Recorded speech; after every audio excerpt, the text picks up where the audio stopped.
All right, what's up, everybody? Welcome back to PLD Projects. A new era has begun here on Review. I am your host, PLD, and I'm joined, as always, by my co-host, Lego. How are you doing, my friend? Oh, I'm doing well. I'm here for Liberation Day. It's been a year. It has been a year indeed. Feels almost like a year since we've recorded, although it was only a couple of weeks ago.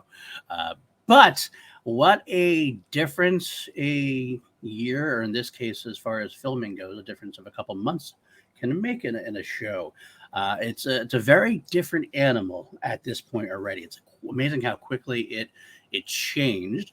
We're going to go into the entire episode, and we're going to see what we liked, what we didn't like, some things we might have done differently, and see where we are. But before we get going, I want to let people know. First of all, if it's your first time here, click that like and subscribe, all that junk, that good stuff. Boop, boop, boop. Because we want to stick around the air, and your support can only help us do that. And if you see a cat jumping up, I'm not going to eat it like a visitor, I promise. But he's just bothering me. He's just jumping around down here. I don't know what's going on, but I want to put forth, I did some research behind the scenes, of course. I want to specifically shout out a book I read called Fascist Lizards from Outer Space, The Politics, Literary Influences, and Cultural History of Kenneth Johnson's V, written by a man named Dan Kopp. And if I read the background of this book, he did it as some kind of thesis for college, but somehow then ended up publishing it. That's common if it's like a doctorate or master's degree. Absolutely.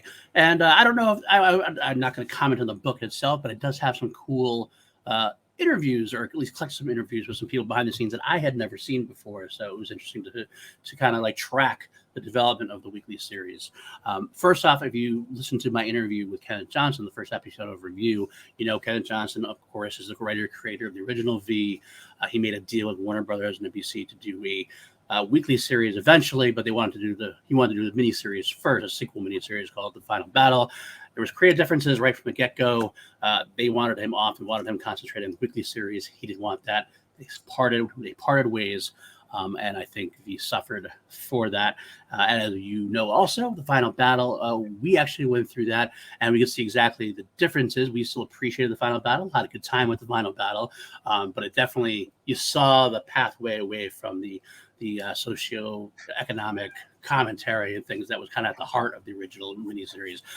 That definitely continues with the weekly series, a little bit more so, I would even say.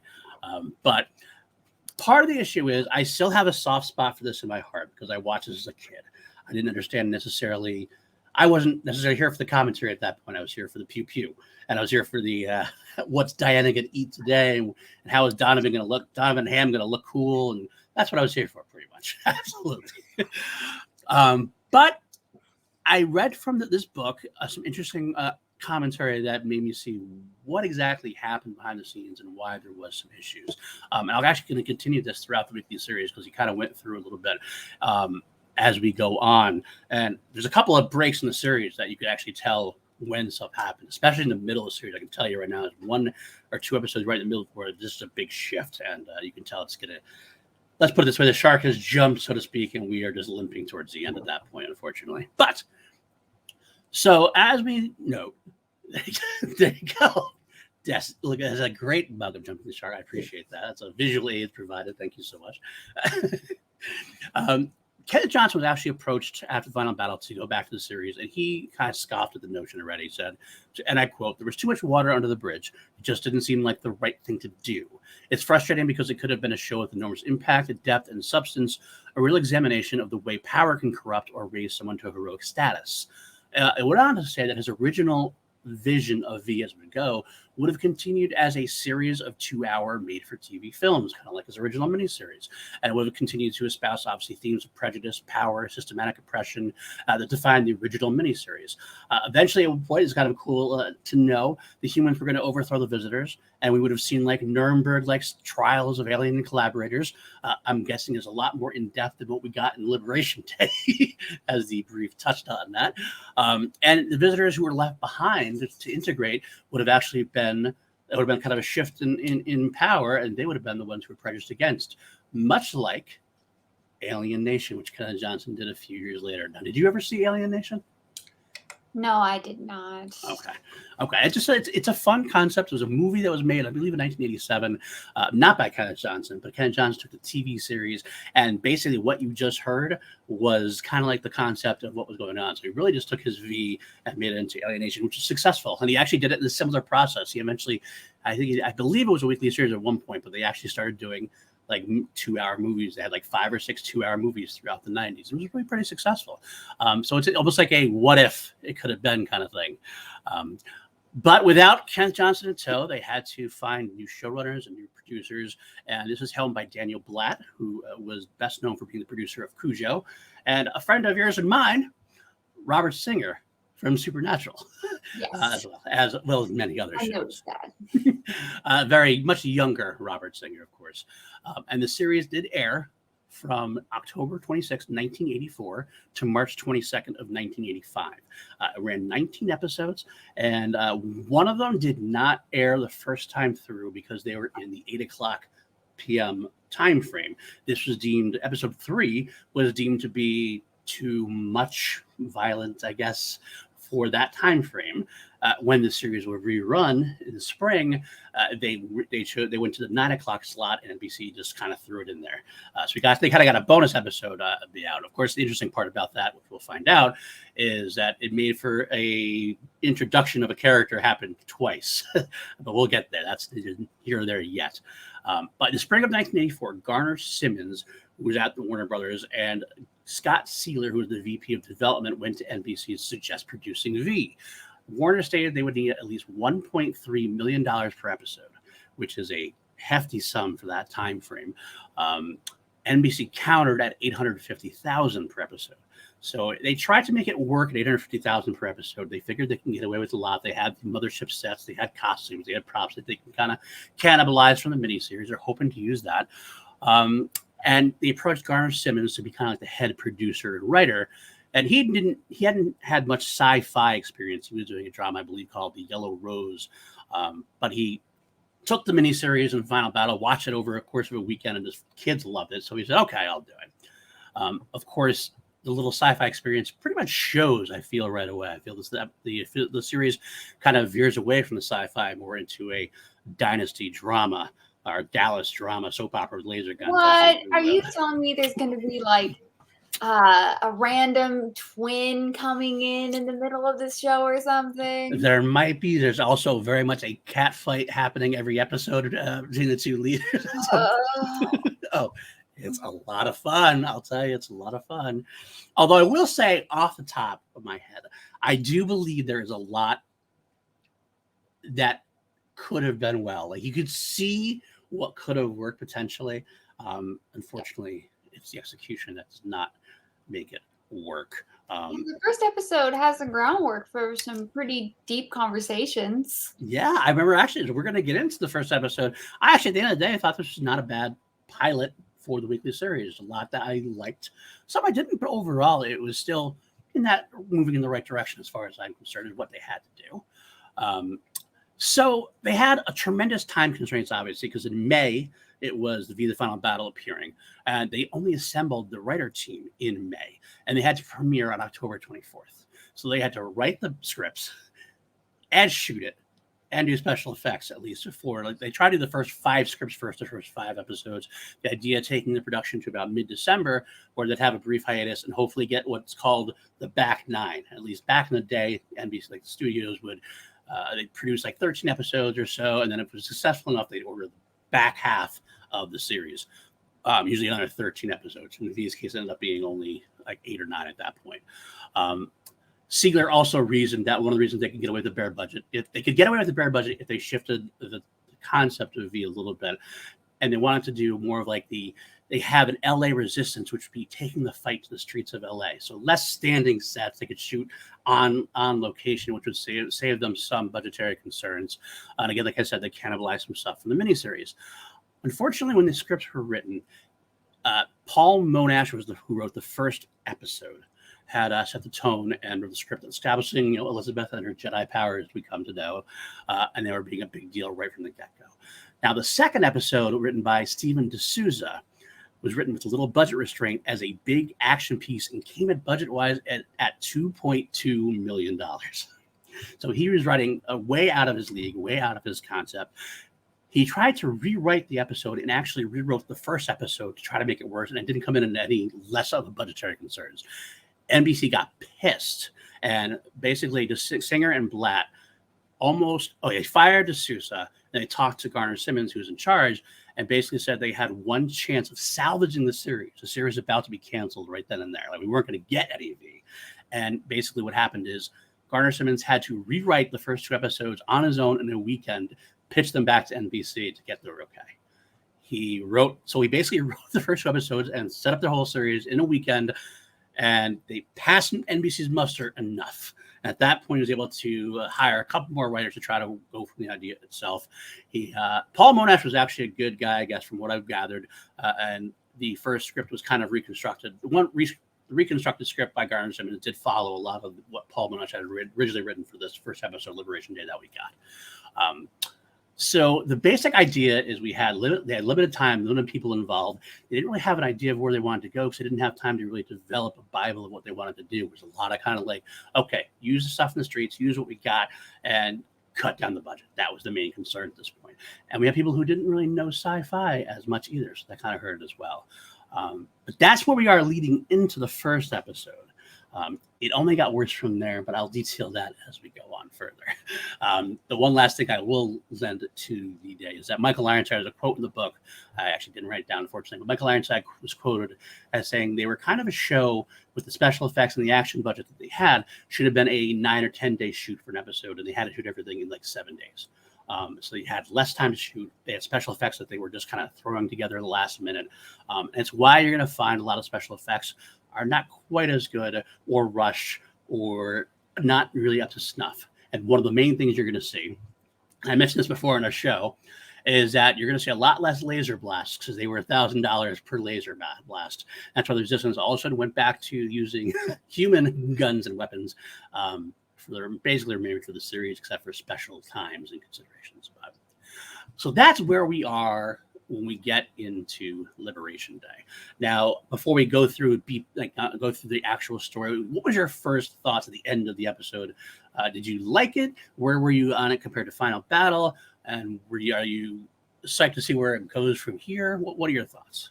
So I thought overall it was a really great way to bring us back into the show, even though it really hadn't been that long.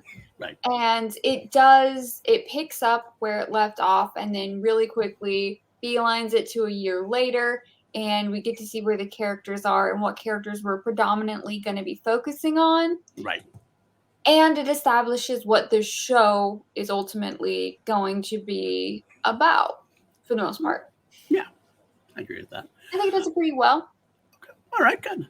I agree. At the end of the day, I actually like this episode overall for the most part, like I said. But let's get a little deeper into it. Obviously, we have our new introduction, new music, which I coined as they were trying. Dennis McCarthy, who wrote this music, it felt like it was trying to do Star Wars.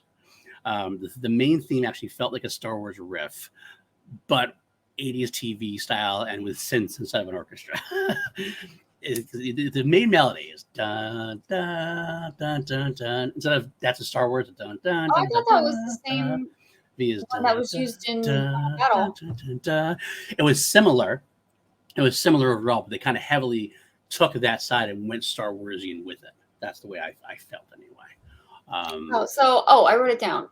The title sequence for episodes 1 through 13 featured theme music derived from incidental music previously used in the final battle over the main cast credits. I don't know what incidental music is, but basically means music that was not entirely the main theme. It was kind of used at certain points during the final battle. Yeah. Okay. So what it looks like in the credits is basically scenes from the final battle, and then a red V, the logo, will drop down and we'll have a character in focus that's a shot from this show and their name over it for the cast credits. Which is I liked it quite a bit, honestly. An interesting thing was they used the very famous landing bay shot. Mhm. which we get to see a lot more of. And we get to see it closes with our famous Donovan crotch shot from the end of the final battle. The sliding Oh cup. yeah, he's Again, not another having more kids. exactly. And they want to remind him of it every single time, pretty much. He's Um, an only child. we did get a couple of names that don't appear in this episode yet. They aren't introduced yet. We get to see them as well. But so we begin, like you said, with a recap of the final battle ending, or actually it was actual footage from the end, but then it kind of like switches right away to continue from there. And right away, there's the first sign of budgetary constraint. Martin talks, and you notice right away we don't get the voice thing anymore. That echoey voice Yeah, thing I is wrote gone. that down when we're looking at Diana. I guess we don't have the voicing anymore. Nope. And Correct. that was a budgetary concern. And that annoyed me, I got to admit, quite a bit, like really much, probably more than it should. But I think I would have minded as much if they gave a reason for it. Like if like Yeah. Martin, like if they used the voice thing at the very beginning of the scene, and then a year later, there's some kind of thing where, I don't know, the visitors decided to do something like the humans did or something, or the red dust affected their vocal cord.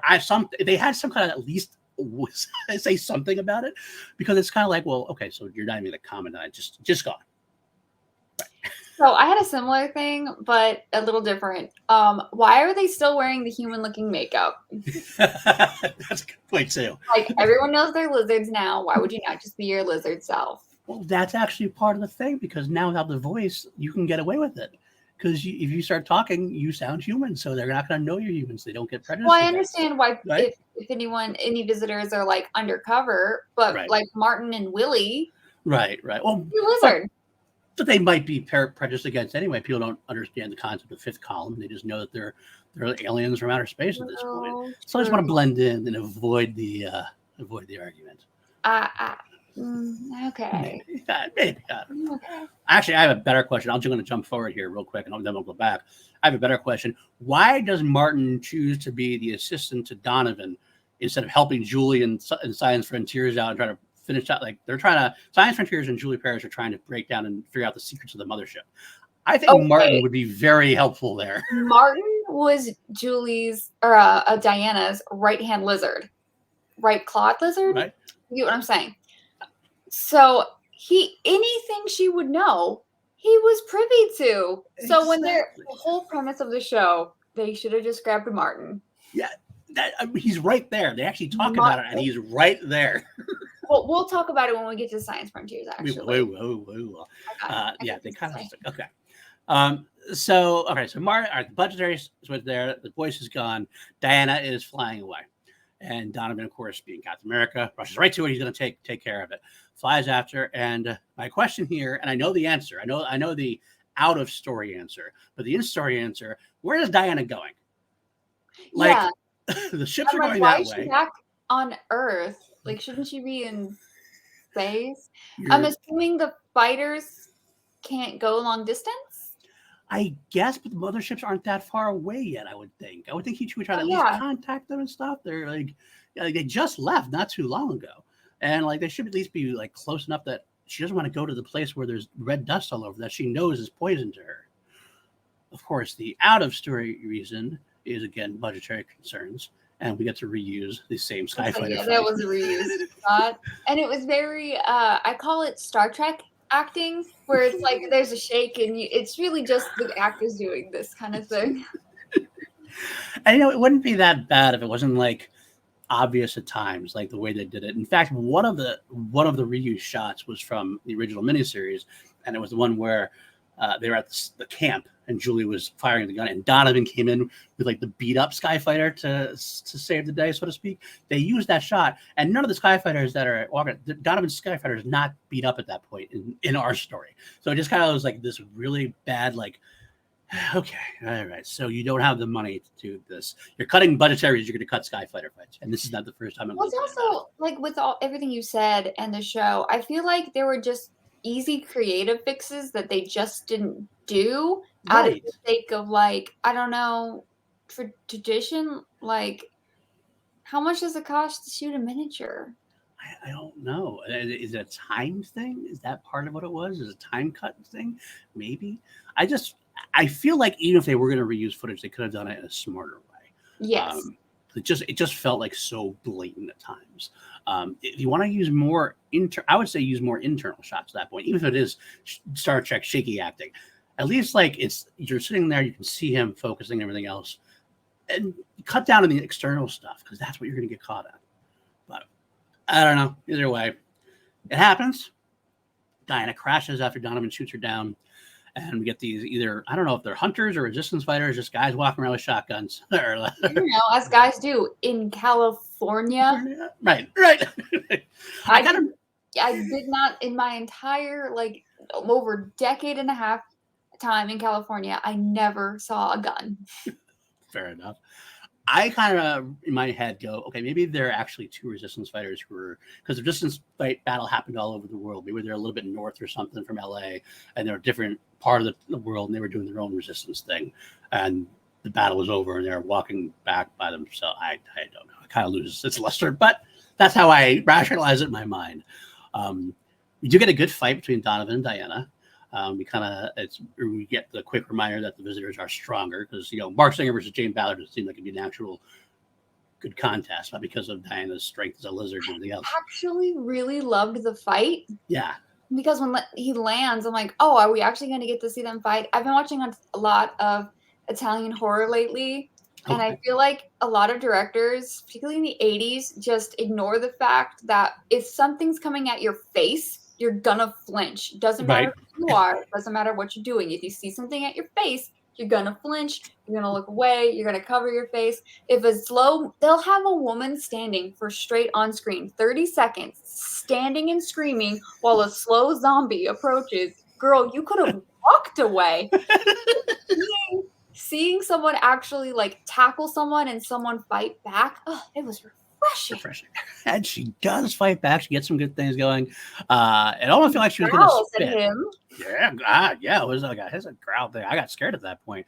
I almost felt like she was going to shoot the venom. I'm not sure why she didn't shoot the venom. Yeah, but also, the contacts I feel like are going to annoy me. They are wearing contacts. Right. Her lizard eyes showed through her contacts. I don't know what happened there. Yeah, I noticed that myself. It's kind of like, yeah, it is what it is. So they do get Donovan does get her gets her in like a headlocker or whatever at that point. And I do like this edit here where because the hunters are about to shoot Diana and he says, "Don't shoot," and all of a sudden there's stuff. Go forth, and there's fireworks. I liked that edit. I'll give credit where credit's due. But there we have the moving on. We are now a year later into Liberation Day, and we start at the Club Creole, which is where Elias Taylor has set up shop as the proprietor. And we learn really quickly he is someone who has taken advantage of his celebrity. He's got a movie called Lizard Kill. Yeah. He's got a Spacebusters line of sneakers. And Willie is there as well as a waiter of some kind. And I guess Willie needed a place. And I guess that's fine. But I really did like how they set Elias up. What was that? I'm sorry. He's integrated into society. That's right. Sadly, not as a doula. Which comes into play later on. There's something about that we'll talk about later on. But I do like how they set up Elias. It actually seems like a very exactly kind of the thing his character would do, as I said right at the time. We don't get Caleb, though. There is no Caleb. There's no mention of Caleb. It is a year later. Obviously, we're going to talk a little bit later on. He lost a couple of characters that did not make the jump. Obviously, part of that is budgetary. Obviously, part of that is it's hard to keep up a storyline for all those cast of characters, especially over the course of a weekly series. Johnson did it phenomenally in the original miniseries, but it kind of feels like that'd be tough to do in a weekly series to continuously keep doing that, of course, of a weekly series. I do think they overall made pretty good, solid choices with who was going to appear in the series and who wasn't, with the exception to me of Caleb. I thought Caleb and Elias's relationship was one of the stronger things we had in both miniseries, yes, and I would have loved to have seen that continue. I definitely think that Caleb should have been around, and when you have characters that have such a deep relationship, to remove one kind of does not make sense. Right. I would have dropped a different character, like Rob. I would have too. Like who? Robin. You knew that was unfortunately wasn't going to happen at that point because they really were banking on Elizabeth. They could have killed her and it would have been fine. We could have got Grandpa Robert. I'm just saying. You're not wrong. He was there. I will give credit where credit's due. This was probably her best work. I didn't get completely annoyed by her in this one. I do like that we're introduced to Elias and the time jump and all that through a news anchor. Yeah. And that seems to be where we get a lot of kind of exposition in this episode, which is reminiscent of the first miniseries, which I like quite a bit. I did like that. I did like that as well. And we also shift from there. So without Caleb, again, let me ask you this: is there anyone else that you missed from the sequel or from the two miniseries that did not make the jump that you would like to have seen more of? No one really comes to mind except no one really comes. We don't have Sancho anymore, but he was kind of phased out already in the final battle. Yeah. We don't have Chris, which I miss Mickey Jones, I do, but we do. I mean, spoiler alert, if you haven't watched it, we do have him make appearances later on in the series. It did make sense for him to be a little bit away as far as if you're going to, at least budgetary, it made sense because you need Ham and Chris. You can kind of get away with just Ham in that case. No Maggie, which again, I'm fine with that. Yeah, she was kind of a nondescript character, didn't really do a whole lot. The only one I'm going to miss, I think was a really, really bad choice, is one I'll talk about in a little bit because it comes into play. Okay, so after the sequence is over, we move to the next scene, which is on the mothership with the introduction to the character of Nathan Bates. This is very important to me because he's played by Lane Smith, who, of course, is Jack Riley, coach of the Hawks in the 1992 classic, The Mighty Ducks. The Mighty Ducks, absolutely, which I saw today. You were doing a video essay on the Mighty Ducks. Is that true? Yeah, I have to brush up on some hockey terminology. Okay. Well, we are looking forward to that for sure. Lane Smith is a wonderful character actor. He's in a lot of things over the years. Son-in-Law is another one I saw him in. And his character is probably one of the biggest introductions to the weekly series as a new character. He's going to be very important. And I really like his character. I think his character is kind of necessary character because he kind of fills that role. Not quite yet, but you kind of sense it coming. He kind of fills that role as secondary antagonist. And also fills that role that like Daniel Bernstein and Donovan's mother, all those kind of people kind of filled in the miniseries. He's kind of like that person who's not going to be working with the Resistance. Obviously, Donovan doesn't like him because of, he's kind of sort of flirting with his woman at this point. Which, by the way, this relationship is kind of strange. It feels like it should have moved a lot further along than it did in a year, if it's actually moving along. That's it picked up where the frontier left off, or the last battle left off. Right, exactly. It's a year later. It feels like it's exactly where it is in the final battle because they're in the early stages still. It seems like a year later, you've kind of made some progress on where you guys stand. But Nathan is, again, Lane Smith's a great actor, so I love having him, and it's a great addition to the series. And I like what we have here. We have Nathan working with Julie to uncover the secrets of the mothership. And Donovan is getting interviewed as a former member of the Resistance, even though he's more on the news side now.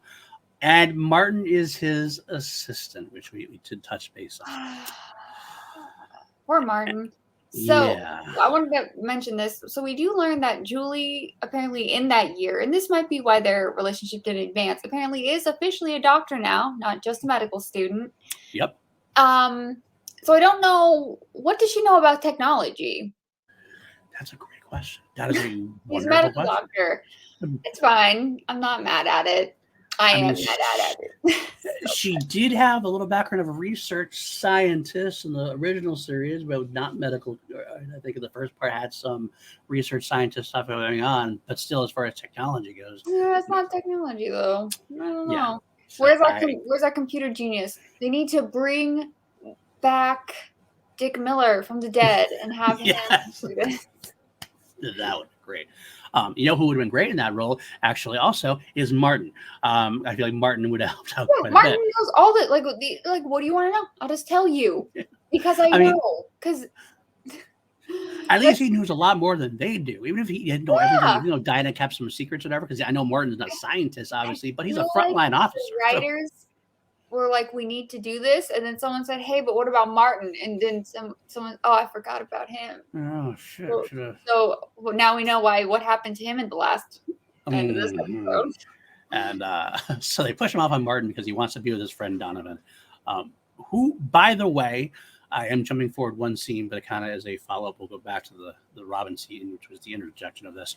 But hashtag justice for Tony. Donovan says that Martin is by far the best assistant he's ever had. Tony is barely in the ground, son. Tony is barely in the ground. How dare you, Donovan? You were so interested in Tony. They even get his body. Did they even get his body? That's a great question. I bet at this point he was probably food. At that point, he was probably eating. He was probably done with it. Not even bothering putting him in the. They're probably not even putting him back in the cocoon at this point because he's done. Just going, all right, well, he's a fresh kill. Okay, let's be real. Martin is superior to Tony, but dude, he was your assistant for so long, and I still just want to know. Listen, I've watched a lot of movies, and Gale Weathers has taught me one thing: the cameraman does not have an assistant. I'm so confused by this. I am actually very confused by this as well because, I mean, I guess he has a sound guy. I guess that's what Donovan, because that's what it seemed like it was set up for the beginning of V. Donovan had the film camera, and Tony kind of lugged around the sound equipment. And maybe, oh my God, are we saying that Martin is a boom mic operator? I think pretty much that's the idea. Except for he holds the camera when Donovan has to be on screen, but he doesn't want to be on screen because that's showbiz, and he's a newsman. Oh, yes, I wrote that down too. So he has an offer to be an anchor, and he's like, that's showbiz. I'm a newsman. I love Mark Singer. I really do. And he just has a particular way of doing things that would almost come off cheesy and bad in other people, but he can somehow pull it off enough that you just kind of sit there and kind of smile at it and like it. That's how I view it. Yeah, I maintain it's because he's like a cooler version. I'm going to say this, everyone's going to disagree, but from my eyes, he's a cooler version of Clint Eastwood. Well, okay, I get that. I actually do get that to a degree. I think if he had a little more opportunity in some areas, he could have done that. Absolutely. Again, that's my nostalgia coming up because I didn't grow up liking Clint Eastwood. I grew up liking Mike Donovan and the Beastmaster. So, all right. So during this sequence, we also learn that Donovan has sent Sean up to a boys' school of some kind up north in Ojai. Donovan's worried about him, thinking that he's not rehabbing well, and he's going to need to break in there. If he has to break out, he's going to go up there and take care of business and maybe bring him back. Didn't work very well for you before, Donovan, when you talked baseball, so I don't know why you think all of a sudden you're going to be able to do it now. Yeah, also, if you send him to a school, you're probably paying for that. You don't need to break in. You can just stop paying and take him. That's send him back. Me too. You're not going to do like the Little Princess. Right. Okay, like, we'll give him back to you. Like, unless it was like supposed to be some kind of case where like convertees went to this place and then like the government made them go because they're converted or something. I don't know, but otherwise you're right. Like, I think it just came off to me so much that Donovan is still like, he really liked being at war with the visitors, and now he doesn't want to go back to living in a civilized society. I think you're right on that too. He's always been kind of an action guy even before the visitors came. That was kind of established. Helicopter. Right. We're gonna get there. Exactly. We established that in the first film though. He's like, he kind of likes the action, he likes being in the center of the action. And then he just got away for like a year, at least a year plus, where he was literally the center of the action. I think he got the taste, and I think he enjoyed it more than he would possibly admit. But so Sean's up there, and Donovan, of course, and Julie. Donovan's gonna make it up to Julie next time, but it does look like they had a little fun at the end, at least. He's gonna liberate her on Liberation Day. I love that line. I thought it was so funny. It was so cheesily bad. It's Liberation Day. You're about to get liberated. Well, if you have a very tall, strong man who literally can pick you up and walk you out the door, it doesn't matter what they say. That is a swoon level move, if ever there was one. It was very smooth and very swoon. I got to take even I, as a heterosexual male, was like, wow, that's pretty hot. So we did cut back. Let's cut back to the scene we did cut through. We can actually get the sequence with Robert, Robin, and Elizabeth. And Robert and Robin are having this conversation about Elizabeth, who is riding her horse. And again, I just want to say Robin isn't actually as annoying as she was in the final battle, or spoiler, unfortunately, if I remember correctly, how she is in a few episodes moving on. But it's not a lot. There's not a lot she has to do. Like that's part of it. It's kind of like more of a, well, life's tough. I'm a worried mother. Maybe I just need to get away because I need a vacation. But we do get Robert, who is, of course, very cool. I'm glad to see him here at this point. And no other children. No, we're going to bring it up. No other children. Robert has Robin, and he's grandpa to Elizabeth, but Polly and Katie. Now let me ask you this, because I did watch the episode, but I kind of blinked through it. I remember at the end, I didn't think about it. I know in my head that they went to Chicago. Polly and Katie went to Chicago, and I don't know if they actually mentioned that in the episode at all or not. I don't think they did. I didn't catch it if they did. Okay, because I think it might have been in a book or some point. At some point, we found out later on that But Polly and Chicago, how? They're like 12 I and guess 5. they had family in Chicago. I don't know why they go away from the father to go live with their aunt. And it like Maybe Robert did it because he's scared of Elizabeth. Died, sir, to save your children, and you're just gonna abandon them for Robin? Listen, Polly doesn't deserve this. Polly is an angel. Polly is a cool kid. She plays softball. I like Polly. What are you doing, Robin? What are you doing? I agree. She's 18 now. She's a mom. She can go live on her own. Story-wise, I think it was because he's scared of Elizabeth killing Katie. Maybe that's what it is. but I agree, though. The kids at least should have gotten some kind of mention, if nothing else. She's just not there. Very quick to... they did that in the 80s, though, sometimes. They kind of just wrote characters out and just never existed. Almost as if they never existed, because they're never mentioned again. But we do get, of course, the establishment, or reestablishment, I should say, of the one of the more annoying things about the show. Jedi Elizabeth. I was calling her 11 the whole time. There you go. That's a good thing, too. 11 is the way to go. I mean, I'm a Star Wars guy. That's why I use the Jedi thing. But 11 does work quite well. Pushing the helicopter away. That's why I called her 11. So now she has telekinesis. As never heard that before. As you do. We should actually... It's amazing how episode to episode we're going to discover that she has new powers every week. It's giving Smallville, but instead of finding a new power every season, she finds a new power every episode. Absolutely.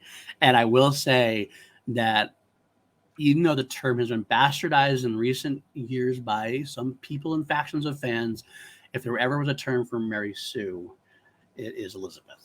Because she is the one who they just, when they need to do something, Elizabeth will suddenly have new powers that will make the day easier. Is it Dos Ex Machina or Deus Ex Machina? Yes, Deus Ex Machina. It's actually a similar kind of thing. The original term for Mary Sue, do you know where that actually came from? No. It was, if I remember correctly, I looked into this. It's not used correctly today.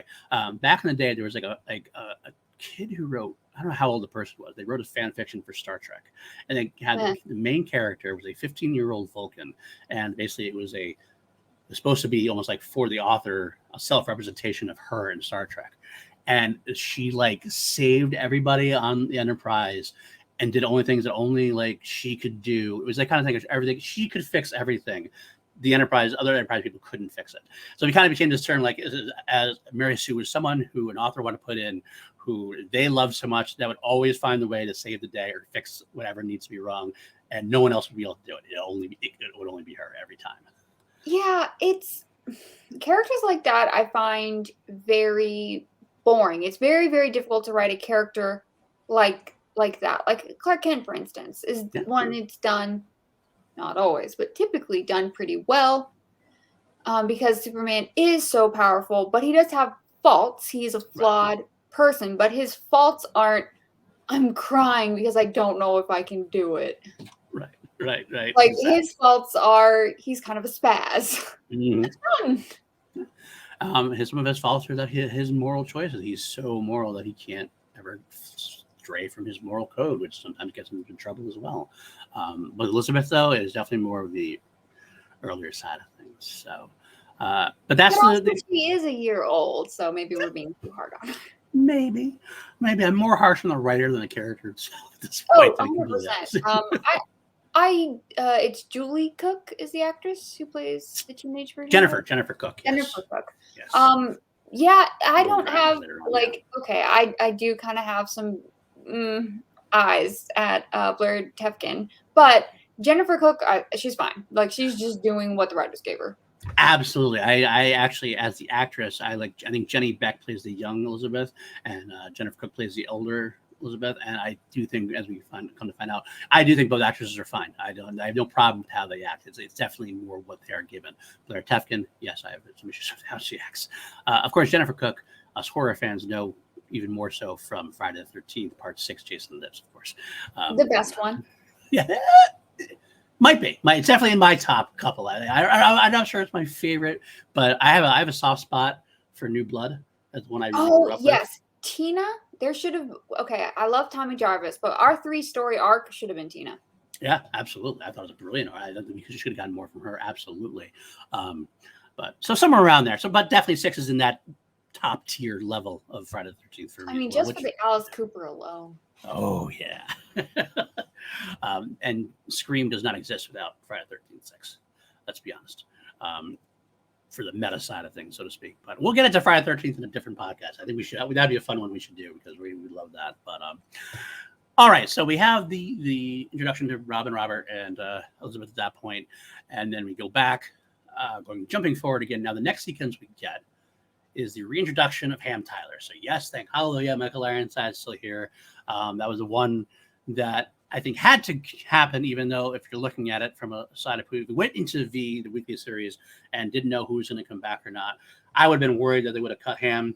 But I'm glad they didn't. I think logically, he's the one who kind of doesn't make sense that he's still in the show. But I mean, in terms of like ratings and stuff, oh my God, he had to be. Exactly. His acting and his chemistry with everybody, it does wonders. And it does again, too. And I like how they reintroduce him. He's doing his thing. I love it. Like, he has great lines throughout this entire sequence. I thought you'd not celebrating. I stopped celebrating a year ago. That's Ham Tyler. He doesn't celebrate at all. He's moved right on to create this security company. And he gets hired by Nathan Bates, who asks him, what would you do with Diana? And the gate, look at his face. I need a target practice. Great. It's just great time. I don't like that Bates was able to hire Ham. Like that's the big thing that issue I had with this first episode. Okay, talk to me about that. I'm kind of curious. I didn't have an issue with that. So what's the issue? Like I can see how Ham Tyler isn't necessarily a man of morals per se, but I don't think that he would take 500. What did he take? 500 grand?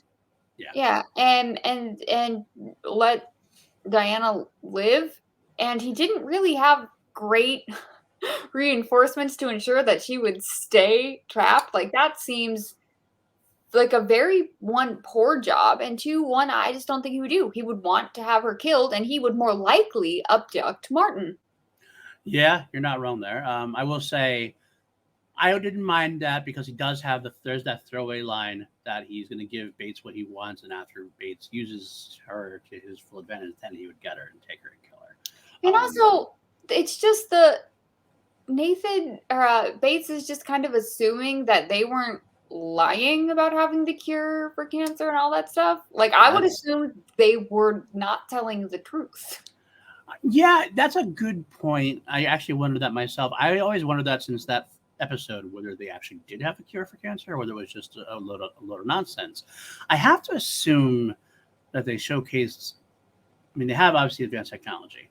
They've been there for a little while. They'd been there for about a year at that point when the final battle happened or close to it. I got to assume that they had showed some kind of curings of things that actually had probably given them some kind of technology. Because it's actually in their greater interest, because the more people they save from disease, the more people they have to become cattle. It's kind of like you want your food source to get destroyed, so their best way is to keep the food source alive. So I don't know if this question makes sense. I don't really do the eating meat thing, but if you per se have like a cow and as a calf, the cow got sick, but you were able to cure them, would you still proceed to let to eat the cow later? I think they would. I think they would if they cure your disease and if it's curative disease. Like, I mean, not I don't know necessarily not the specific cow, but if they developed a cure for cancer and inoculation for something that will like because they said something about vaccine, so they can prevent you from ever getting cancer, Okay, then that makes that prevents away kind of thing. I think that might be more what they're doing. Because I mean, if you remember correctly, also Diana did cure the visitor of all known earthly infections, kind of thing. So it's in the realm of possibility that maybe they do have some kind of cure for cancer or whatever. I love that we're diving deep into this this series that the writers probably didn't really think much of.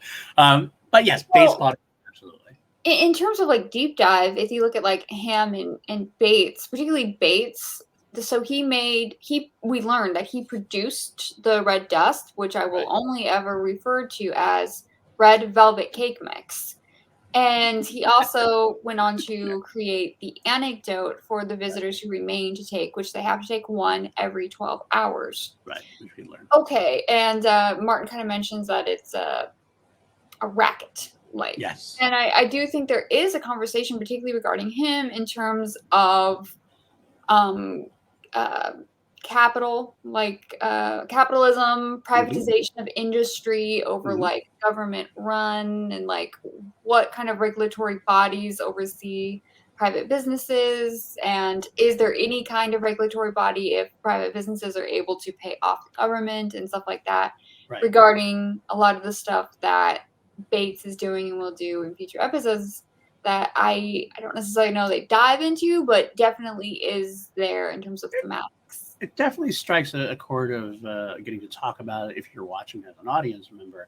The other thing you have to throw in the monkey wrench you throw into the thing is that they are at war at this point. Obviously, so that actually changes things a little bit more than just a normal conversation we would have about such things.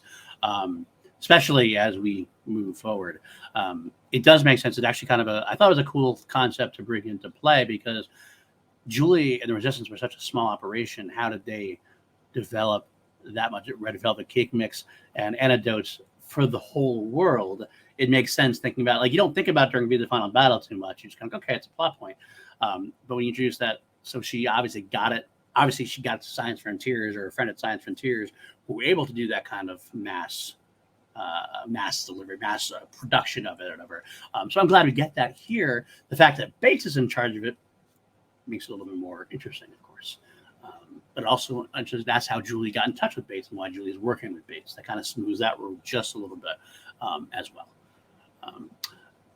So the next sequence we have is Martin Donovan in the car that we were just talking about. We learned about the foot of the 12-hour pill thing. And we have an interesting conversation. Donovan being the very Captain America, everybody deserves a trial, innocent until proven guilty kind of thing. And Martin's like, fuck you, I'm gonna kill you. Yes, I'm with Martin.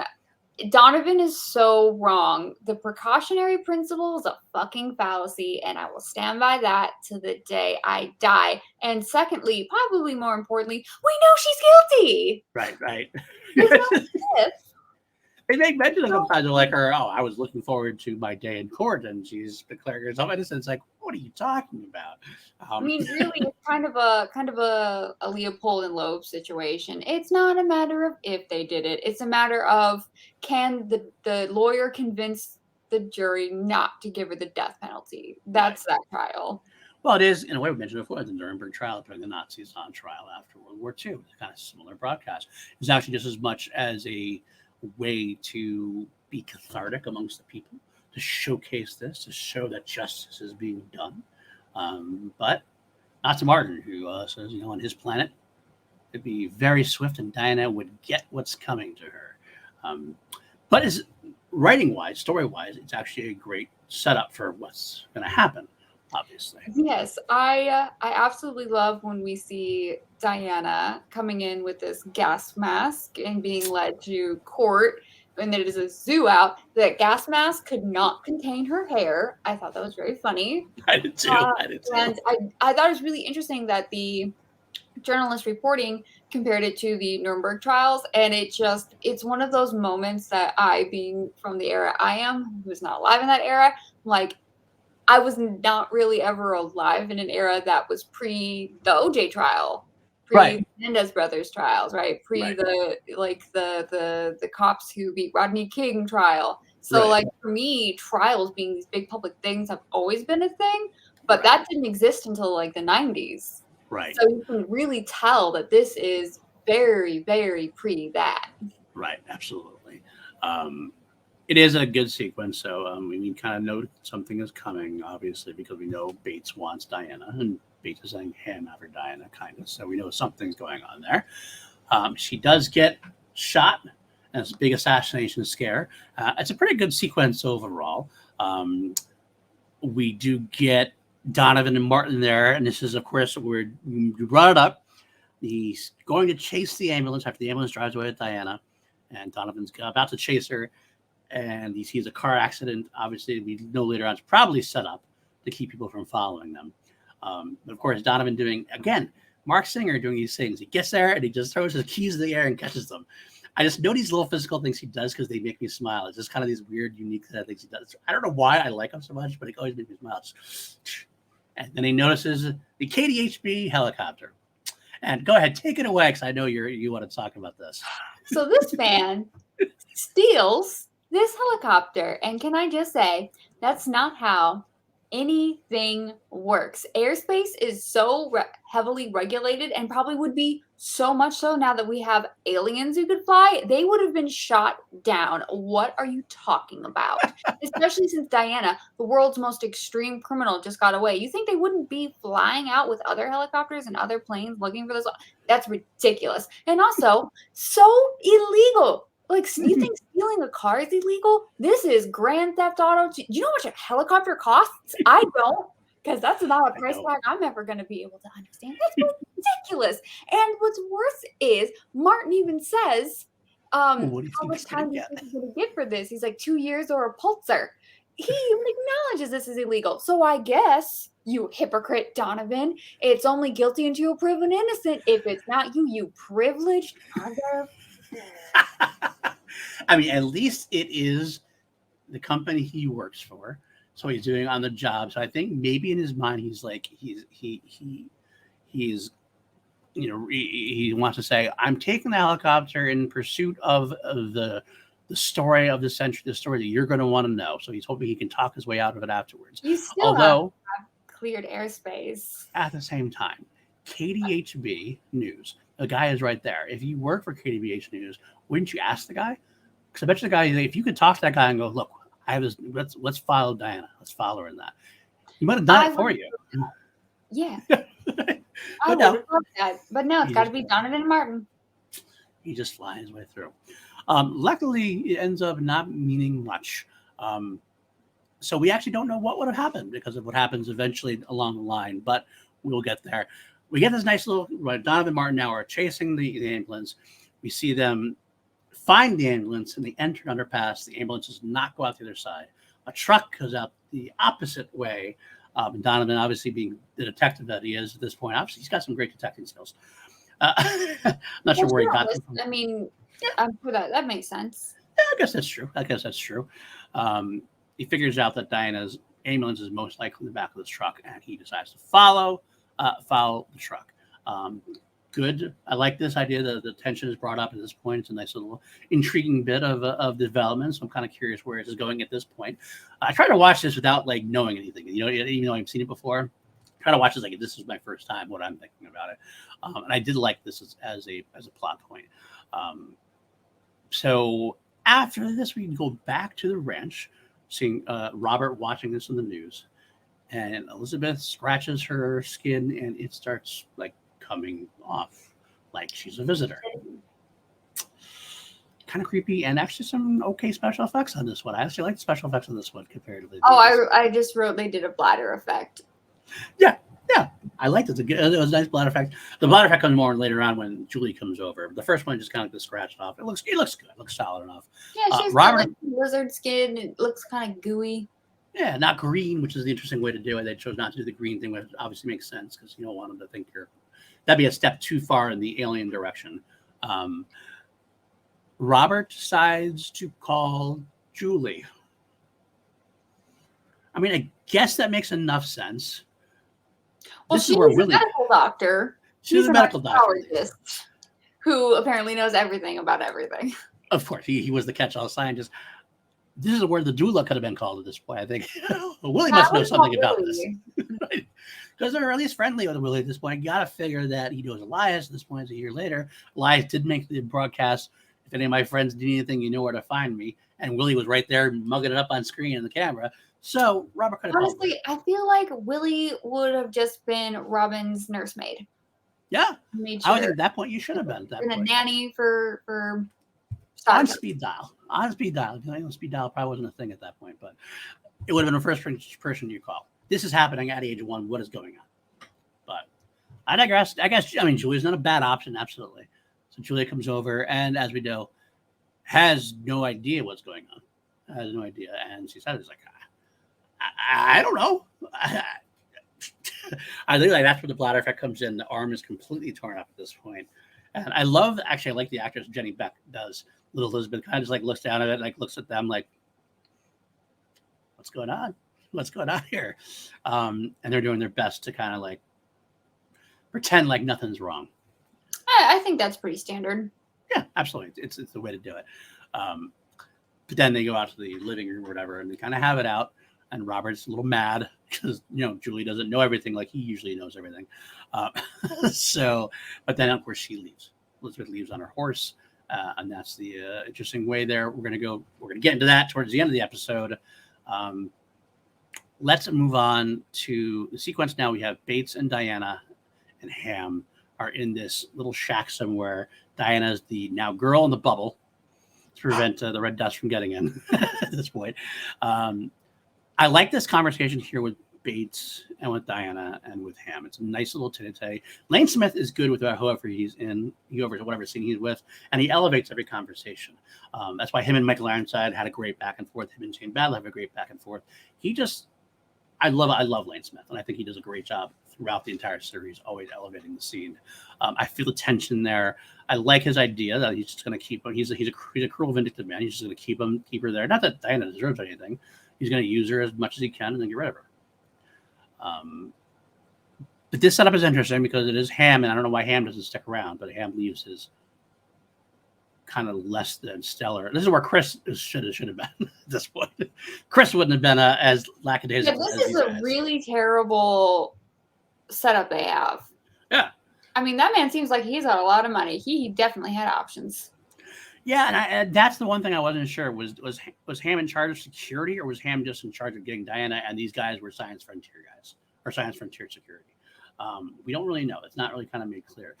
I'm going to say it's Science Frontier security because they're pretty inept. That Ham would have had the right people in play. But it's pretty shitty overall, again, because Donovan and Martin do make it there. And they look through the window, and they can see Diana in the window, through the one window. Even from the faraway shot, we can see Diana there. And it's like, if you're trying to hide this woman is dead, you actually told her, as far as everybody's concerned, you're already dead. Why do you have her where you can see her through a window? I don't care how remote you are. Yeah, sometimes you keep her in a basement somewhere, or you keep her somewhere far away. That's what I'm saying. Like, there are so many other options. Like, this is just a bad, location. Why isn't she just brought to Science Frontier? If someone did see her, that's very incriminating. But I guess, but if you're a multi-million-dollar, if you're the guys in charge of Science Frontier and you have Ham Tyler, you can plan out a place that no one can go to. They can have some kind of security system set in place. I just feel like it's better than just having a random place in the woods. I don't know. I'm just saying basements exist. Not exactly. Well, not in California. Maybe. That's true. That's fair. So here we go with what was a interesting decision on the part of the writers. And this is the one this is what I was talking about earlier. We were duped into thinking Frank Ashmore was a part of the series at this point. But Martin knocks out Donovan because Martin wants his justice on Diana. He sneaks in, opens up the red dust canister. It's caught monologuing instead of like that whole bit. Martin's smarter than this. I feel like Martin's smarter than this in so many different ways. But he opens up the thing and Sheehan's like, "Oh my God, the red dust." And he's like, "That's going to take too long." And then he proceeds to monologue her. And it's like, just shoot her. Just shoot her. But to she shoot needs to be alive. Exactly. That's the point. And Martin is smarter than that, but the security guard knocks him to the ground and scuffle Diana against the laser, takes Martin's last pill and runs away. Later on, Martin awakens as Donovan wakes up from being knocked out. And, Martin dies. Fried lizard. He is a crispy lizard, and I am so sad. I wrote all caps, what? No! What a waste. I know you're cutting down characters. And But they didn't even do that because of what happens later. Right. Well, that's because I read this later on. What happened later happened because there was outrage.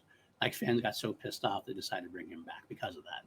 But they couldn't bring him back. Like So, that was just a dumb move. See, they could have had Robin die in a car accident, and that would have been okay. Did they have like those things back in the day where they had like I know you could like tell how many people were watching a show, but did they have like those ratings that were breakdown for each character? I definitely did not have that. Okay. I know at one point they would do that, and they would Right. break down like how many points individual characters got, and you wanted to have a higher point, and I'm like, and you could just see how low. Nobody likes Robin, right? Like, nobody likes her. Robin. And Martin was a fan favorite. And Martin, I mean, I guess I wonder if the decision was made because they got to the point where they're like they didn't know what to do with him. Because they didn't. Weird. I mean, having him work with Donovan was a great idea. I would assume it was more on the part of, which doesn't make sense, but I would assume it was more on the part of needing Donovan to be more invested. But like clearly he already is, so that's not necessary. Right. So I don't know. It's just it's not. Maybe they thought having Martin around would make things too easy for them, but I think it could have been. I mean, imagine we would have gotten like if you look in the future and he didn't die, we could have some great scenes with Martin and Willie as like two visitors from different sides of the spectrum. I wish they had spent more time together, right? And get to have them and see they have like their person they could kind of go to as someone they could relate with. They're trying to live on Earth as these visitors. Martin and Donovan were great together. They had some great chemistry together. We could have seen Martin with a lot of different people. Martin with Ham would have been a lot of fun to watch again some more. But we don't get it because they decided to kill him off, and it's a waste. It is a waste. I do feel like the writers looked at it and said, and we're just not. I don't want to say they're dumb, but like I kind of feel like they just looked at it and they said, "Well, his role was to be the double agent, and when he can't do the double agent thing anymore, so there's no use for him." I kind of feel like that's what was decided, which doesn't make sense to me either. That's such a surface way to look at it. It's like you can look past that, and that's what makes it even more interesting now. So what do you do with him now that he's a guy without a home, without a place in the system? What can he do as a visitor?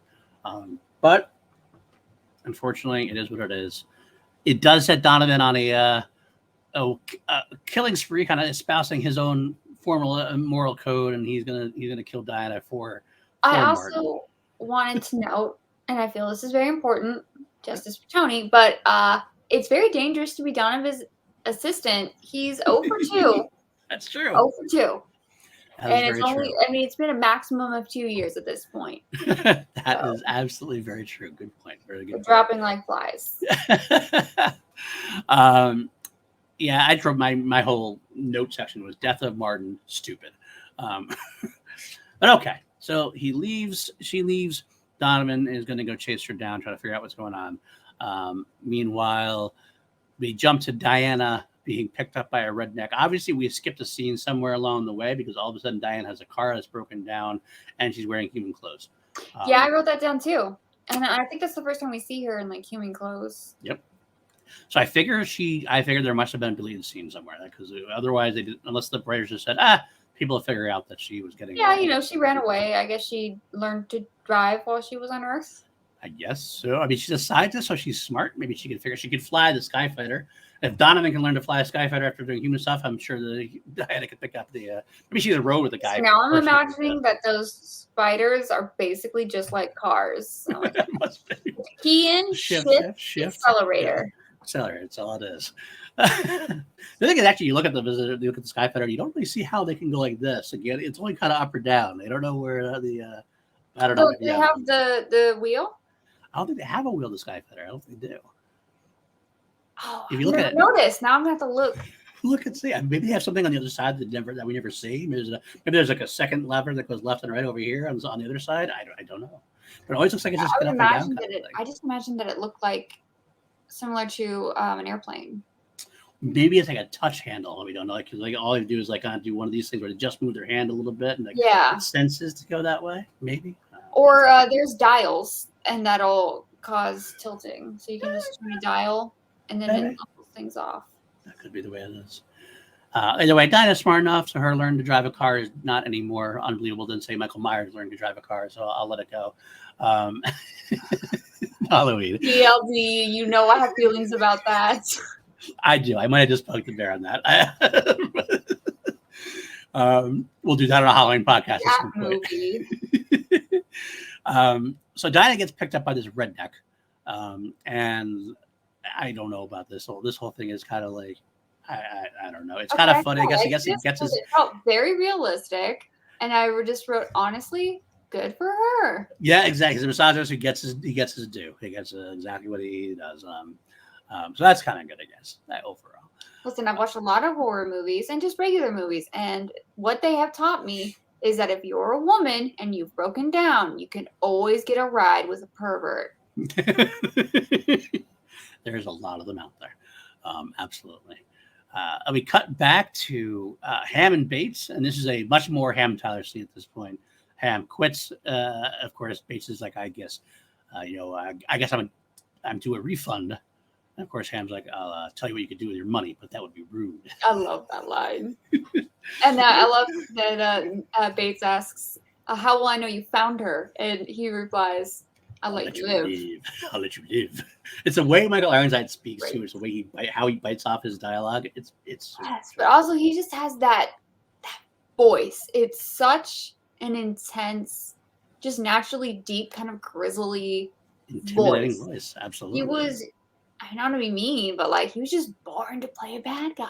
He was born to play badass. Absolutely. Which is tragic that the only movie that we have Michael Ironside and Michael Madsen in together is Free Willy. No, I want to see them bad guy off. Right? Absolutely.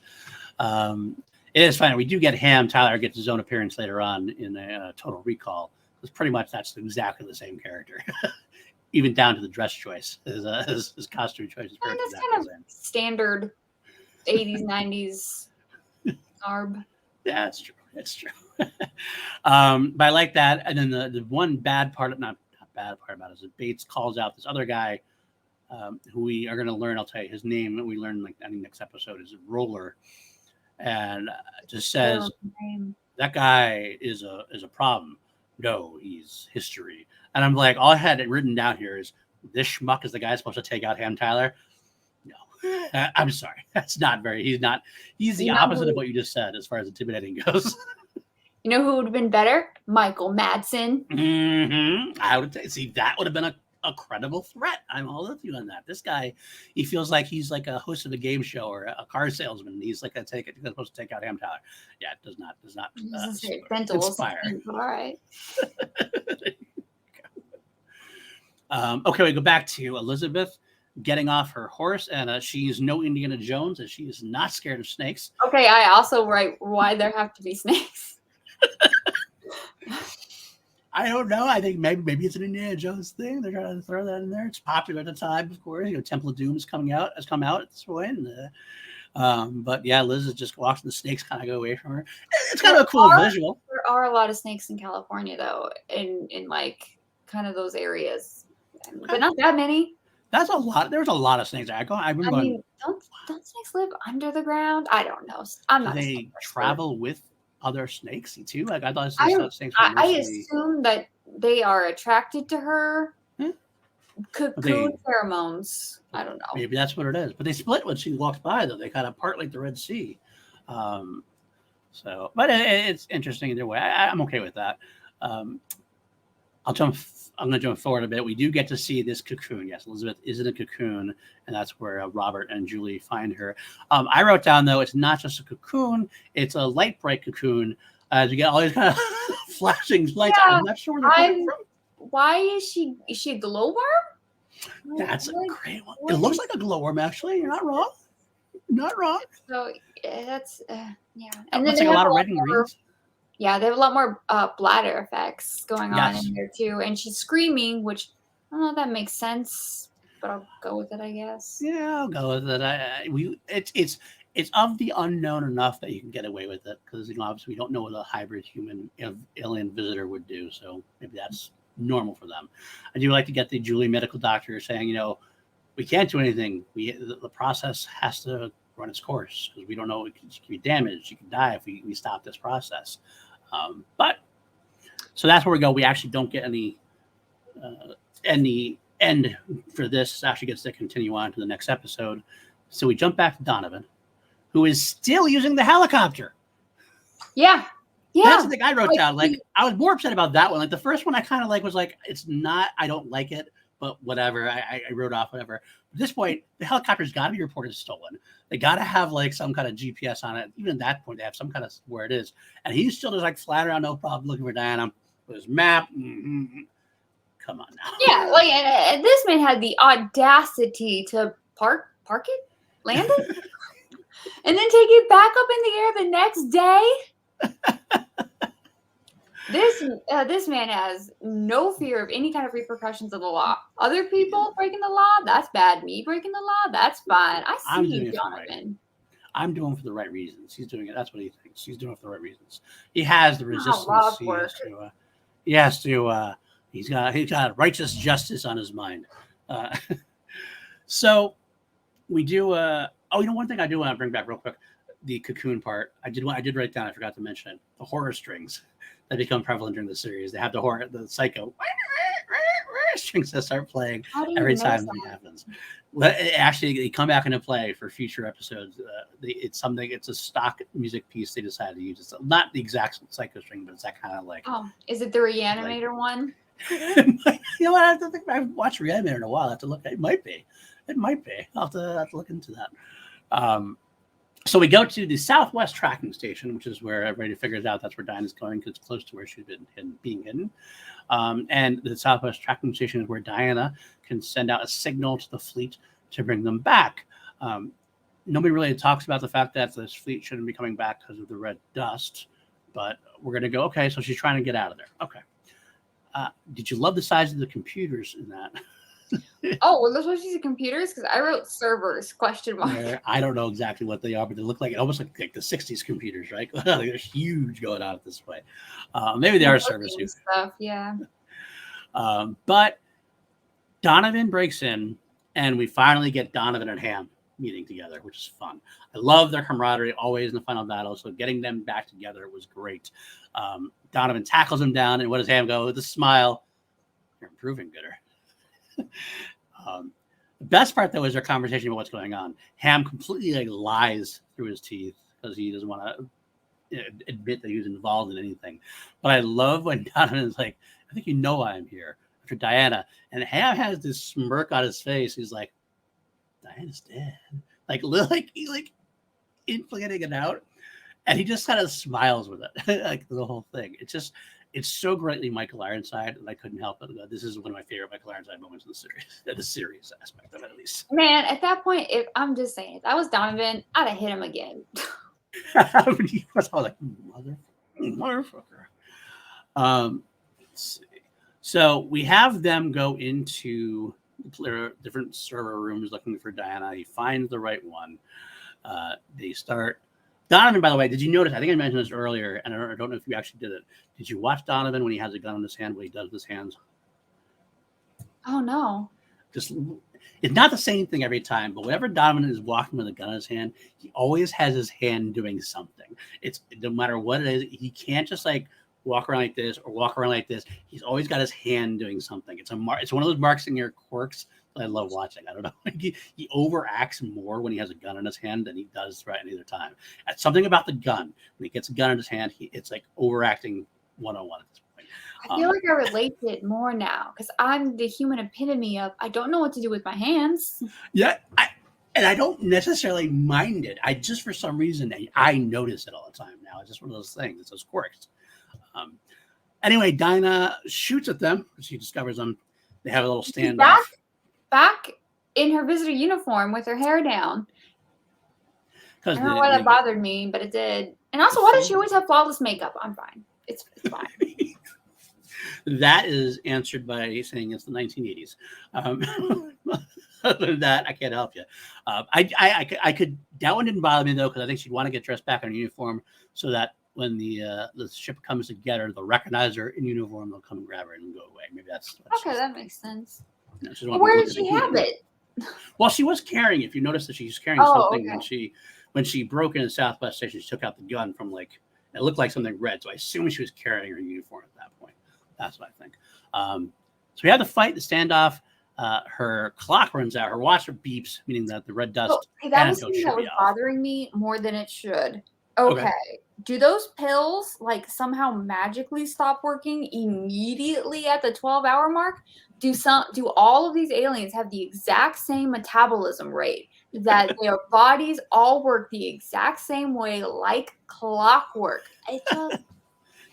I assume not. I assume that was the way that it's approximately 12 hours. So what are you going to do? You might as well put 12 hours so you're reminded that the time is up. I got that. But the way they acting, I understand the mechanism of having the ticking clock is very good. I can see why the writers wrote that into the show. But this is not a bomb. Right. Right. 12 hours. You got a few minutes, honey. Right. Exactly. And it's probably not going to affect you right away. It's going to be slow it down as it wears off. Some aliens might need to take it every 10 hours, or visitors might need to take it every 10 hours. Some could probably switch it to 14. It's just, I don't know. It's bothering me. I get it. We do have our probably the biggest action sequence we get of the first episode. Donovan chases down Diana. Of course, I love, again, Ham gets all the great one-liners. Donovan's tells Ham to go around the back entrance, take your shot if you get it. And Ham, one shot's all I'll need. Very 80s action hero kind of thing. Now, Donovan finds her, gets out there, and obviously they have not seen Revenge of the Sith because Donovan has the high ground at this point. He's on top of the catwalk looking down, but Diana has it, dropping him. Diana runs down the stairs. Donovan jumps off the roof instead of taking the staircase because it's going to be that much quicker, hurting his leg. I don't know why he does that. He's changed that much. Because he's Donovan. That's exactly what it is. And I got to say, this is the cool moment of the episode, the 80s cool kid moment of the episode, when Donovan does limp to the the light pole thing. Just out, Diana, this is for Martin. We nailed her 6 times. Yeah, he shoots her 6 times in the chest and back, and it doesn't do anything. I was confused by that. I thought we worked through the whole guns can fire through them. I think that it's the way I process it in my own head. Although Donovan should have known this, but it's a year later. Ham had given him the special bullets. So maybe the special bullets are out of circulation now for some reason. Donovan doesn't really have a gun anymore. He doesn't use a gun for his daily life anymore. So he just had to pick up a gun and just had regular bullets maybe. But sir, why did it work?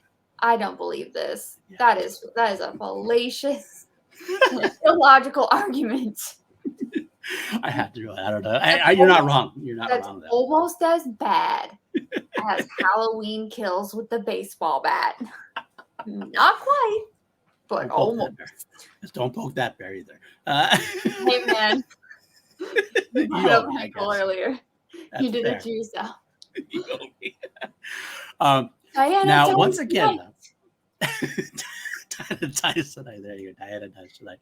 I want to mention here, again, the greatest overacting there is. When the visitor shoots at Donovan, not once, but twice, he does this over-exaggerated, flip back into the bushes. I kind of feel like he's like that teenager who's just had a growth spurt and, is, kind of gangly and doesn't know how to control their limbs yet. That could be. It does feel like. But the funny thing to me is that not only does it happen once, it actually happens twice. And he does this. It's still fun, though. It's still a great little moment. And then Diana flies away. There's a question whether the red dust is working because it didn't affect Diana, even though that's where the problem comes in that you mentioned. It just beeped. So you're just assuming that the red dust isn't working because it didn't affect you right away. But she also says something about not affecting the visitors who are there or pilot, which does make a little more sense. That didn't affect them, even though they didn't have the antidote. But they fly away, and it's a pretty cool ending. I'll give it a shot when it's a cool ending when they fly, because she asks, how many ships do we still have in the system? And he's like, enough. And then it pans back, and we see that behind the moon, we still have a bunch of the motherships kind of got to chill out and hanging out. And that's where we end our first episode. Yeah, clearly they didn't read War of the Worlds, and they should have. Because it takes a little while for the bacteria to affect aliens. Right, that's exactly true. Absolutely true. So there we are. So I will say, I'll take the lead and say that for this episode, I appreciated what it was trying to do. It did set up a good place. I think Nathan Bates being introduced was probably the most important thing moving forward as far as that goes. We get Ham back involved, Ham and Donovan getting back involved at the end of the episode. The Robin, Elizabeth stuff with Julie was probably the weakest part for me in terms of, because I don't like those characters that much. As far as I like Robert, but Robin and Elizabeth I'm kind of like whatever with, and it just pushes forward that weirdness and the more campy sci-fi aspects, which I like, but I don't like. It's kind of weird because you give me that on its own. I love a good B horror movie, but like having that as like with compared to like going back to what we had in the original V, it seemed like a different something we didn't necessarily need.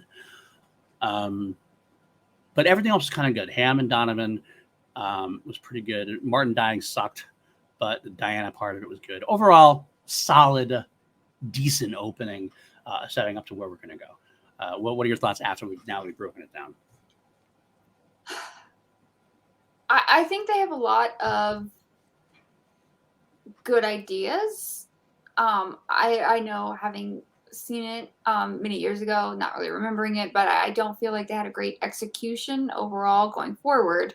But it's good beginning to kind of a slow petering out. I have very similar opinions regarding the whole Robin and Elizabeth thing. There were so many more interesting ideas they could and ways they could have gone with a hybrid character. And giving her like Jedi powers, as you said, was just kind of the most boring one to me. Not only is it boring, but it also doesn't make any sense. Yeah. I mean, if you want to tell me that Diana's experimenting on Robin after Brian had his way and did something that way, then maybe I could believe it more, being a comic book guy, superhero guy, like if her medical experiments gave her some kind of access to things. But they don't even mention that. They just kind of go, all right, so a lizard had sex with a human, and all of a sudden that makes a Jedi. Yeah, the rest of the show really is grounded. I mean, I know it's like aliens came to Earth, but I mean, that's not that out of the realm. That's just better technology than what we currently have, which is something feasible. Right. Telekinesis is not. No, it's all of a sudden we're into the X-Men style. It's like, yeah, it works. You can do that in a Friday the 13th movie, introducing that at that point, because then you don't care as much about it. But in the grounded zombie Jason, so it's fine. Right, exactly. You can have a grounded when you have like you said, mostly grounded episode or series or whatever at this point. It's fine. The only thing we had before was Diana or Elizabeth saving the day at the end of the final battle. So you can argue that they didn't introduce it there, and maybe ignoring it afterwards. Would people have questioned it? I don't know. I honestly, if I was a writer, though, I probably would have ignored it, and I would have said, no. I think that I would have gone the route of some of the sequels, particularly the later sequels in the Planet of the Apes franchise, and have this be, instead of a metaphor for World War II, have it be a metaphor for more like relations between people in different races in America, particularly racism. Right. And when you have a child who is a mix of those races, how are they treated? Right, exactly. And that would have made sense, and that would have been, and actually, in a way, you're not wrong. You're bringing up what Kenneth Johnson does kind of do in Be the Second Generation in his novel. That's part of what they do with that. So you're exactly right. Exactly what that feels at the heart of what Kenneth Johnson originally wanted. Instead, we got the sci-fi superhero thing, which is not the right way. But you do, like you said, they do have some good parts. I do know that this next episode we're going to get into is kind of a part two. Most of the series is episodic. There's at least one or two that have kind of like more. They lean more towards an overarching story, which makes sense. They're setting up how things are going to go. So I'm interested to see how that goes, especially with the next episode specifically. But yeah, so overall, solid entry, good start to the series, even though the money issues are showing right away. And we know they're only going to get worse, unfortunately. But it could have done worse. So I guess that's writing could have done a better job to explain a lot of that. He said throughout, and that's actually what I said previously, kind of thing. If they had just even like a few throwaway lines, could have fixed a lot of that issue for me. But it doesn't. Yeah, I've watched enough low budget movies, Z budget, not even B, Z budget movies that do a good job of explaining, everything away. It's just logic. You need creativity, and a lot of times, sometimes that guys laugh. Yeah, they just kind of don't expect the audience to care as much, and that's actually honestly what a letdown to the series is. The audience was always kind of a more intelligent audience because the original miniseries was kind of driven. If you look back to the original miniseries, it wasn't exactly an action-packed thing. The people who loved that were much intelligent people who were seeing through the socioeconomic commentary and things of that nature and really liking that. And when you get to this point, you're just saying like, oh, we're just going to pass it by. And those fans who liked it are going to be the ones who see it. This is not like a slasher movie where you're kind of like, you understand the logic. You're kind of like, okay, you understand there's going to be this bad logic at times, and you still just like the kills. This is not that kind of audience at this point. And unfortunately, they don't treat it with the respect it really deserves. And part of that might be the fact that they had to rush. Like I said, part of that behind-the-scenes stuff where they had very little time to do things, and they had to rewrite and had to push it back. And that definitely comes into play.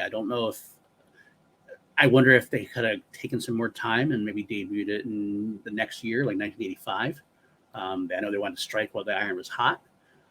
But that, unfortunately, as we know, even today, when you rush things, when you rush these through to rush release dates and things of that nature, you get crappier scripts, you get crappier direction. And, unfortunately, it ends up biting them in the ass. Luckily, at this point, they still have kind of a good concept, and they still have some fun, great performances and camaraderie where they've already built on from the series and the first two miniseries. So I can kind of lean on that for a little bit.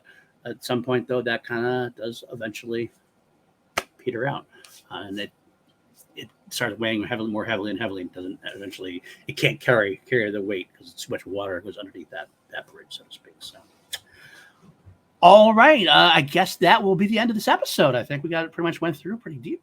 You could stay tuned. I believe in 2 weeks we will talk about the next episode, which is called Dreadnought.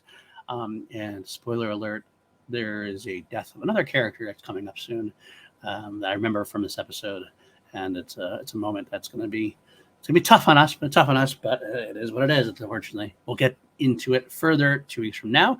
Until then, where can they find you? I can be found on the YouTubes at Legoland13, written below. Everywhere else I can be found is linked on that. So my podcast, Cage Unleashed, can be found there. My Instagram, Horror Explorer, can be found there as well. That's pretty much where I'm located. I talk about movies and nerdy things, and sometimes it's entertaining. I think 99% of the time it's entertaining. No one's entertaining 100% of the time, but every time I've listened and watched, I am 99% of the time entertained. So even when you're calling Ed Harris a Sherlock, or what did you call him? Foghorn Leghorn. Foghorn Leghorn. That was it. I let it go. I was nice to him in The Rock. That's true. That's very true. All right. You can find me at Paul_Denuzio on Twitter. You can find me actually on Threads now. I've jumped ship to Threads for PLD projects.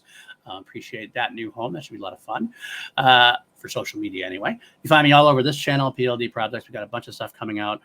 We have Mission Impossible Classified series, which actually at this point is probably complete. Yeah, because you're hearing this on Thursday. I'm watching this on Thursday. Our last episode will have dropped on Wednesday, I believe.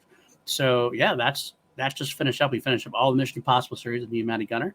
We do Two Mediocre White Dudes on Film with PJ Campbell. We do the Indiana Jones franchise. We are finishing up that and moving on after that to the John Wick franchise, which is a lot of fun to discuss.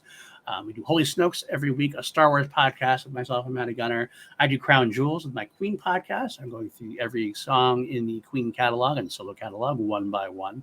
And finally, I believe I got them all. But if I missed one, I'm sorry. Check it out. I do have one coming debuting this month. Not a schedule. This podcast is going to be pretty much come out whenever I can. Not going to be a weekly one, but whenever I can get through it. It is the Harris Stonts, one by one, going through every IMDb credit of one Edward Harris. That's a lot of fun. The first episode is really short because his first credit on IMDb is a show called Gibbsville, and it is not available anywhere. I've been able to watch only 3 minutes of Ed Harris's debut. But I still talk about that because I made a commitment to do one credit per show. So that means we're going to get some short shows, and when we get to movies like The Rock, it's going to be a lot longer. Hey, I did almost one per show. Sometimes I do sequels together. Hey, I like that what you did. I mean, you know what? I thought about that's actually probably the smarter way to do it. I'll be honest with you. I probably should have done it that way, but I kind of made my commitment early, and I kind of got this whole OCD about it, or I'm going to do one per episode. I'm going to hold myself to it, and we'll make it work. So, but that's it for this week. Of course, like I said, stay tuned next time for Dreadnought, and if you hit that subscribe, all that fun stuff. And if you want a further way to support the channel, patreon.com/PLD Projects. You can join such stalwarts as Austin Cadell, Jeremiah Morris, Matthew Kern, Brandon Buckingham, and Jeff Alterman. And all the rest of the patrons. I really can't thank you guys enough for keeping the lights on. I couldn't do it without you. And yeah, so that's it for this time. Until next time, Fretenama.